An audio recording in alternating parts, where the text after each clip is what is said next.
3, 2, 1.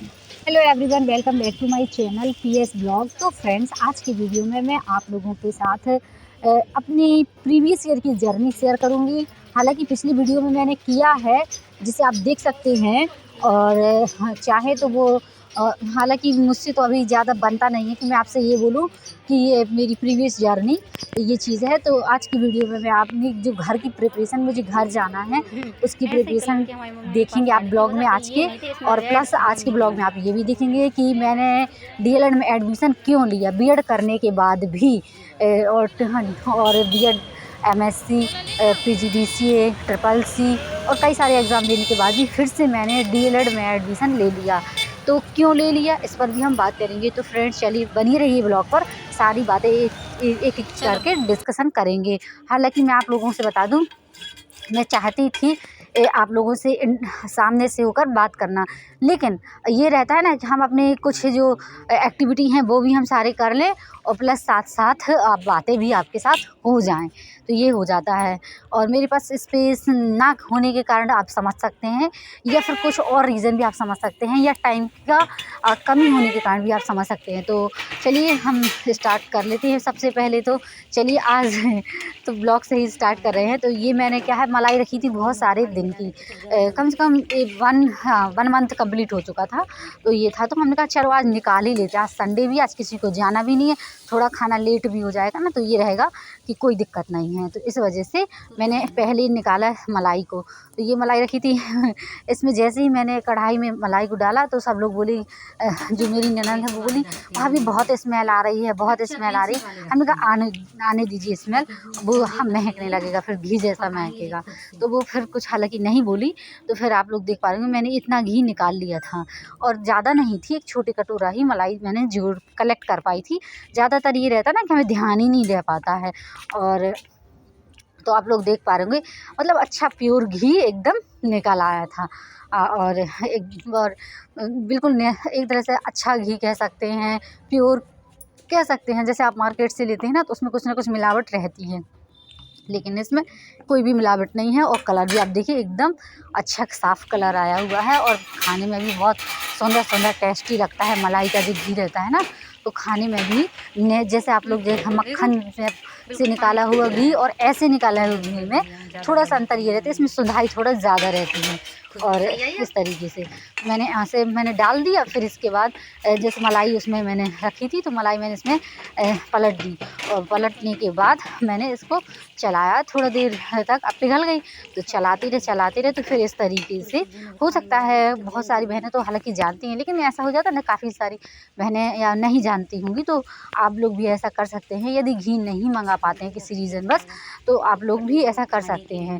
हालांकि मेरा तो घर से आ गया था, जब नहीं आया था तो मैंने सोचा इतनी सारा दूध आता है, मलाई रखी रहती है, तो क्यों ना हम इसको जोड़ के मलाई घी निकाला जाए। तो इसके लिए मैंने निकाला था। लेकिन फिर कुछ ही दिनों बाद ये घर गए, और घर जाने के बाद अब ये ले आए थे, तो अब हमने सोचा अब फिर भी निकाल लिया। मैंने कहा खाने के लिए हो जाएगा, क्योंकि आप लोग जानते हैं। और घी तो चाहे जितने टाइम तक भी, 5 से 6 महीने भी यदि स्टोर करके रख लिया जाए ना, तो रखा रहता है। इस वजह से तो मैंने सोचा चलिए ये तो 1 हफ्ते में ही ख़त्म हो जाएगा, इतना ज़्यादा भी नहीं है। और शाम सुबह यदि हम लगा के रोटी घी में ही खाते हैं, तो सीधी सी बात है, इतना तो तुरंत ख़त्म हो जाएगा। और फिर मैंने इसका जो माड़ बचा था खट्टा खट्टा सा, तो फिर इसमें थोड़ा सा आटा वो करके मैंने भून लिया।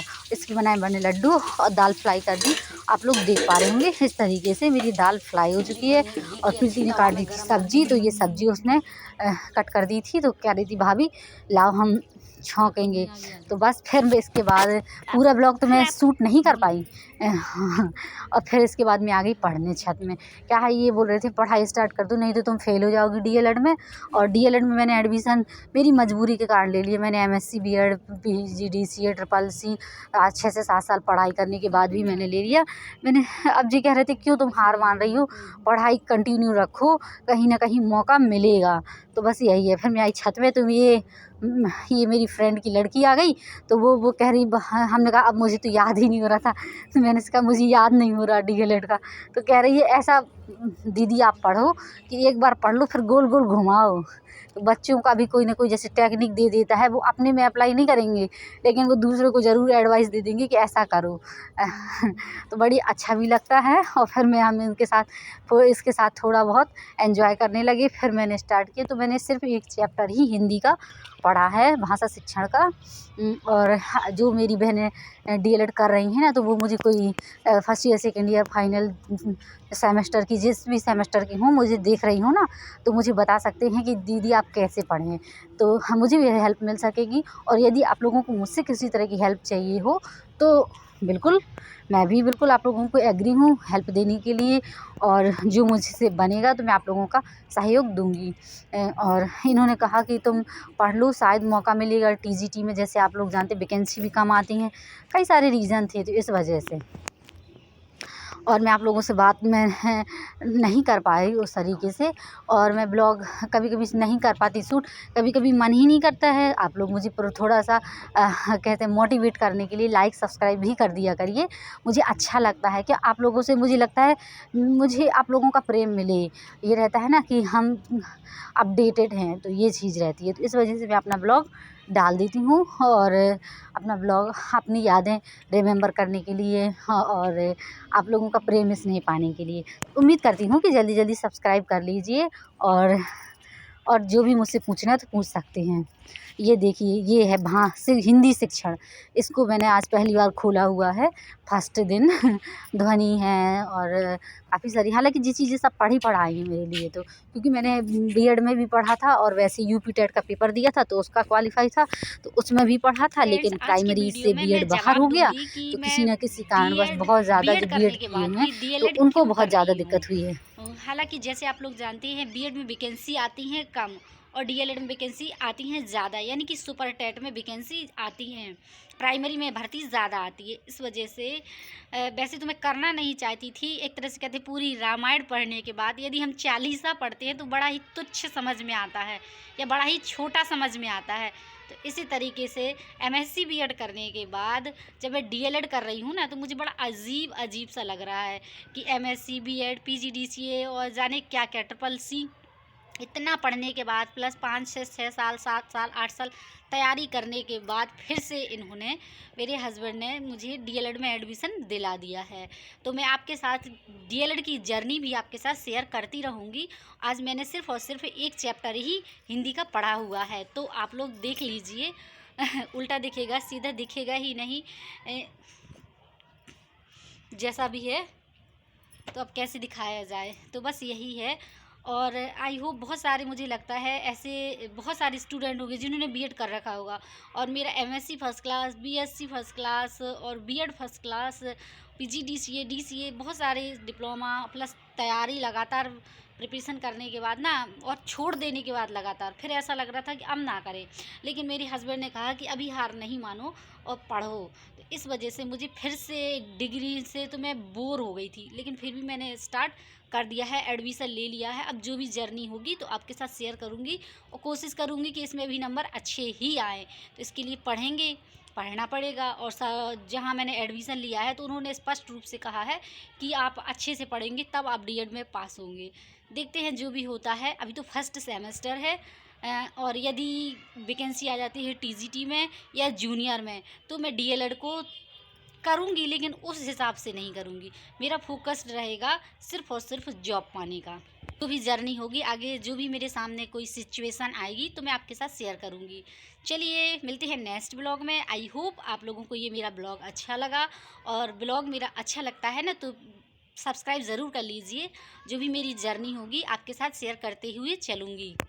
मैंने एक 1 चैप्टर कंप्लीट किया तो फिर बस अब लग रहा था आंखें दर्द करने लगी, और काफ़ी दिन से पढ़ भी नहीं रहे हैं उस हिसाब से जिस हिसाब से पढ़ना चाहिए। तो बस फिर इसके बाद मैंने पढ़ने के बाद आ गई मैं नीचे, और जैसे आप लोग देख सकते हैं तो फिर जैसे अन्य एक्टिविटी है 5:40 के आसपास में आई, तो फिर मैंने बनाई चाय, और जो हम चूड़ा वगैरह खाते हैं तो उस तरीके का, और ब्रेड वगैरह, तो उस तरीके की मैंने चाय बनाई। फिर मेरी फ्रेंड है तो उसने नॉनवेज बनाया था तो उसने पहुंचा दिया, तो फिर वो उसको खाया। हालांकि खाया नहीं, खाएंगे हम नाइट में ही, शाम को ही, जैसे ही शाम होती है ना तो बस उसी को मैं ही खाते हैं। हाँ, तो फिर मैंने रोटी से पहले मैंने चाय पी, चाय इनको सर्व की और जो बाकी के भाई बहन हैं इन लोगों को भी दिया। हाँ, और सब लोग सो रहे थे जैसे ही मैं नीचे गई और मैंने बनाई। तो बीच बीच में एक इंस्टा का भी ये बीच में डिस्टर्ब कर रहे हैं। और फिर इसके बाद ही हम लोग गए थे साड़ी के लिए, जैसे मैं आप लोगों को दिखाया मैंने कई बार आप लोगों को, ये भी देख सकते हैं। मैंने ये साड़ी परचेस की हुई है, तो ये जो येलो कलर की है, तो ये साड़ी परचेस की हुई है और ब्लाउज डाल दिया है। अब धीरे धीरे सिल जाएगा। फिर मैंने इनका बनाया, इनका खाना लगा दिया और खाना लगाने के बाद फिर मैं जी अभी कहा है उसके भी एग्ज़ाम है 2, 4, 10, 15 दिन बाद, उसको भी थोड़ा सा देखा कि क्या कैसे हाल चाल हैं। हालांकि मैं नहीं पढ़ा पाती हूँ, मुझे टाइम भी नहीं मिलता और कुछ चीज़ें कुछ घर के टाइम वो हो जाते हैं और कुछ थोड़ा बहुत यदि अपने आप में भी इन्वॉल्व हो जाओ। अब तो यूट्यूब भी मेरा एक जिम्मेदारी रिस्पॉन्सिबिलिटी बन गई है, थोड़ा बहुत टाइम ये भी किल कर लेता है। इस तरीके से हो जाता है, टाइम का पता नहीं चलता। और थोड़ा बहुत अपनी फ्रेंडशिप में गपशप भी मेरी हो जाती है, नहीं होती है ना तो लगता है कुछ दिन में अधूरा है, ये चीज़ हो जाती है। तो ये हम लोग गए थे अपना ब्लाउज़ डालने के लिए, साड़ी हमने डाल दी है क्योंकि 17-18 तारीख तक हो सकता है मैं निकल जाऊँ। अब डेट तो क्लियर नहीं है कि मैं कब निकलूँगी, लेकिन ये है कि 25 से पहले हो सकता है निकल जाऊँगी अपने घर के लिए, क्योंकि भाई की भी शादी है। और आप लोगों के साथ में हर चीज़ शेयर कर देती हूँ कि आप लोग मेरा परिवार है। और ब्लॉग का सीधी सी बात है, पर्पज़ यही होता है कि अपना शेयर करना, ब्लॉग दिखाना और ये सब चीज़ें जो जनरली आदमी का कल्चर होता है, जनरली रहन सहन होता है और यही चीज़ें दिखाना, तो मैं भी यही चीज़ दिखा पाई। और आप लोग ये महाराजगंज का, यदि आप मेरी वीडियो में पहली बार आए हैं ना, तो ये आप महाराजगंज का उत्तर प्रदेश महाराजगंज का ब्लॉग देख रहे हैं। और हो सकता है बहुत सारे लोग, मुझे लगता है महाराजगंज से भी मुझे ब्लॉग देखते होंगे और यदि मुझे एमपी से देखते होंगे ना तो वो लोग भी कभी कभी कमेंट कर देते हैं, तो मुझे अच्छा लगता है। तो फाइनली ये साड़ी देख लीजिए, ये है मेरी साड़ी और इसको मैंने लिया हुआ है हल्दी के लिए। तो अच्छी लगी तो और कितने तक की होगी तो कमेंट में ज़रूर बताइएगा। यदि आप लोग बताएंगे ना तो मुझे अच्छा लगेगा। और क्या मैंने 895 रुपये की मेरी ये साड़ी है और ज़्यादा रेट तो नहीं है, ये भी ज़रूर बताइएगा, और कम रेट तो नहीं है, ये भी ज़रूर बताइएगा। तो चलिए हमने साड़ी दे दी है फाइनली, हम अब निकल पड़े हैं। और ये मेरा सुबह का मॉर्निंग था, तो मैंने सोचा कैसे दिन 8-7 बजे जगी थी, क्या क्या करा जाए, तो ये सारी चीज़ें मैं लिख लेती हूँ कभी कभी, क्योंकि फिर मैं दिन में कुछ नहीं याद रहता मुझे कि क्या क्या करना था। तो ज़्यादा ज़रूरी काम रहते हैं ना, तो अब पढ़ाई भी उसमें स्टार्ट करनी है, घर के काम मैनेज करते करते, तो ये हो जाता है। और फिर यूट्यूब को भी टाइम देना होता है और घर गृहस्थी तो आप लोग जानते हैं वो तो है ही। तो जिससे हम किनारा कर भी नहीं सकते हैं। हालांकि हेल्प मिल जाती है मुझे प्रीति की, वो कभी कभी गुस्सा हो जाती है, मैं भी उससे गुस्सा हो जाती हूँ, लेकिन तब भी मैं कहूँगी कि वो हमेशा हेल्प कभी कर देती है।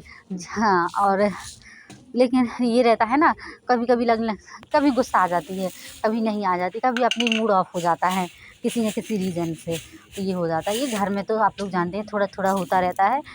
और बस वो भी थोड़ा बहुत हेल्प कर देती है जितना उससे बनती है, लेकिन मैं किसी को फोर्स नहीं करती हूँ।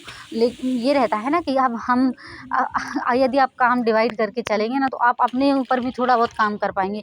यदि एक हर चीज़ का बर्डन आपके ऊपर ही हो जाएगा ना तो आप किसी तरह का कुछ नहीं कर सकेंगे, ये हो जाता है। और सहयोग से, हेल्प से ये हो जाता है कि सबको टाइम मिल जाता है।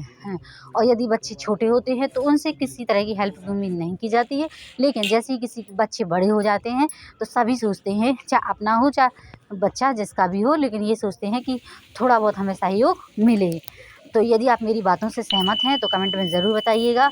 और किसी कारणवश मेरा ब्लॉग अच्छा लगता हो तो सब्सक्राइब ज़रूर कर लीजिएगा। मिलते हैं नेक्स्ट ब्लॉग में, बाय बाय, टेक केयर। यदि आप लोगों को किसी तरह की कोई डाउट है तो पूछ सकते हैं, टाइप कर लीजिए, जिससे अपना हाय हेलो होता रहेगा।